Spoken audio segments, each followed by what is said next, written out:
Everybody, welcome back to Ghost versus Nomad. Ghost, formerly known as Snuffy. This is game number 2, Overgrowth Ladder Edition, PVZ. Let's get this started.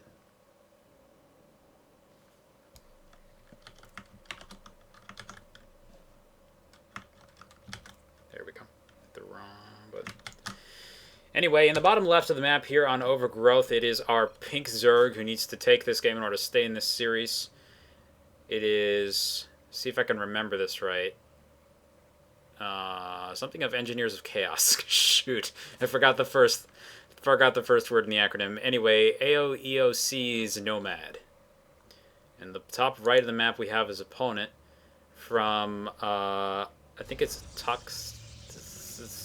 Thanatos. I don't know why it says AOD.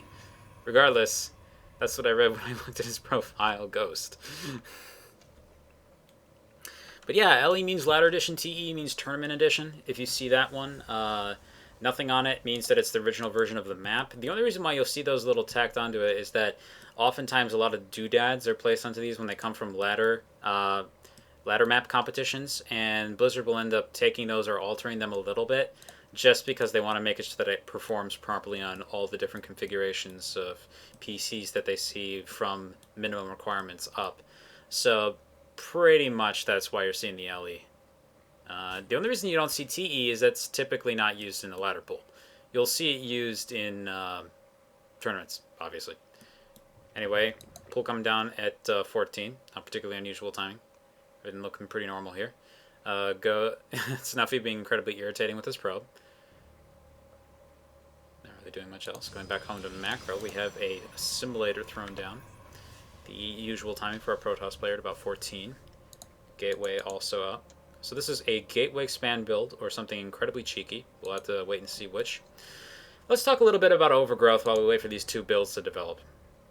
Overgrowth LE is a extremely short rush distance map. Ooh, nice, bringing 2 drones down here to deal with the probe. It's going to be very difficult for the probe to actually block this for very long. Not even going to try. But anyway, the rush distance on this map is really rather short. You'll notice that its overall structure is similar to Cloud Kingdom, with the bases running along the top and the bottom. And with this double watchtower in the center, it's kind of like middle-ish area going on. But the difference is, on Cloud Kingdom, there's a raised portion here, and the ramps are a little bit off to the side. So instead of having to go this way, and then up this way, and then this way, kind of over to get to the base, you just go in a single straight shot. So this actually has a shorter rush distance than Cloud Kingdom. And for comparison reasons, basically, if you were on, say, Waystation versus this map, you were trying to rush the long ways, not short, the rush distance is something like 30 seconds shorter. So on larger maps, you're looking at any time, every single timing is 30 seconds slower. Why is he killing a pro? What? Okay, well that was really weird. Anyway, when Ghost isn't off murdering his own units, I mean, I guess that probe just... he didn't do his job, man. And this probe isn't doing his job either. He's going to get killed by the enemy. What happened there? There must have just been a misclick. I mean, this stuff happens to everybody. And if that's not an indicator, I don't know what is. We have a Zealot. Typical Zealot Stalker pressure with a Mothership core down on the 3rd base here. And he's not going to be able to cancel this, but anything that comes down to try and defend it, he should be able to annoy the Zerg quite a bit with this. Actually, he might get it, now that I think about it. The distance for the Queen to get down there to defend this location is actually incredibly far, and it's going to take a little bit for defenses to actually work their way over here. And we have a couple Lings coming out as well as Queens, and they're going to try and get something done here. It's just going to take so long for the Queen to get down there that he may have no way to actually hold this. No way. He's actually going to lose the base to this? Is this real? Is this reality, guys? This never happens. Oh man, this is going to be almost impossible to come back from if he actually gets that base this early on. Basically, we're going to see Nomad go pretty much completely all in if he actually gets this. And he does. Ooh, that's rough. Now, unfortunately for Snuffy, he's going to lose all the army units that he brought down here, but that's definitely a trade that he's okay with. As long as the wall is sufficient by the time these Lings get there, you should be in really good position moving forward. Mothership Core is incredibly far out of position as well, so that means no photon overcharge against this. We do have a pylon, no cannon at the front, so he needs to nail this force field. If he misses this force field, Snuffy will take an incredible amount of damage. Here comes the Lings. Lings running forward. The probe does manage to block them for just a second. Lings are going to start working on this building as fast as they possibly can here. There isn't actually enough energy for a second force field. He does have a pylon wall off, though, and it looks like Lings are just going to be content to focus down this building right here. Nope. Okay, he's going to move in and try and deal with the pylon.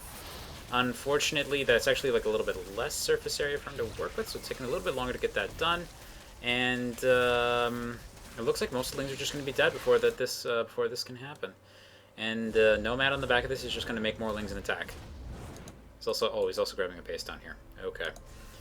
So he's going to try and sell the notion to Snuffy that he's actually going to try and continue this aggression. Do we have a force field ready? We do. And Reflex is not quite fast enough from Snuffy here. He's going to lose both of his sentries. And a little bit of damage helps a lot right there. And there's nothing to defend the high ground here. Link's trying to engage against the probes, doing so in range of the Mothership Core. And unfortunately not able to get too much done beyond that. More Lings coming up to the front. There's no sentries here for force field, so these Lings will be able to push their way in eventually. If he wanted to push the issue. It looks like Nomad, though, as far as he's concerned, he sold the notion that he's being aggressive, and he's going to fall back on this third base that he's just finally completed. Quite a bit later than he would have wanted, and there's a big timing here for Snuffy to push out with a two-base attack, and I think we're going to see that here. Just this map being the way it is, this location is incredibly exposed, as you can see here.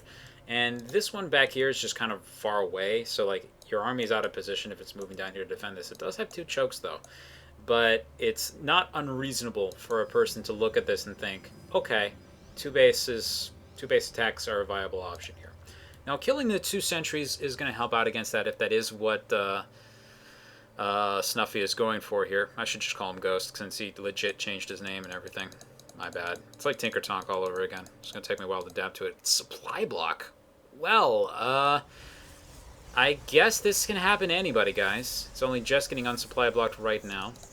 Had that Immortal in the production tab for a little while. So not, 100% perfect with this. He's actually already hit 80 with that next warp in. So Pylon being started good. He's got the rhythm back. Found the proxy pylon out in the middle of the map. Is going to take care of that. There's no more probes out here to place any more of those down.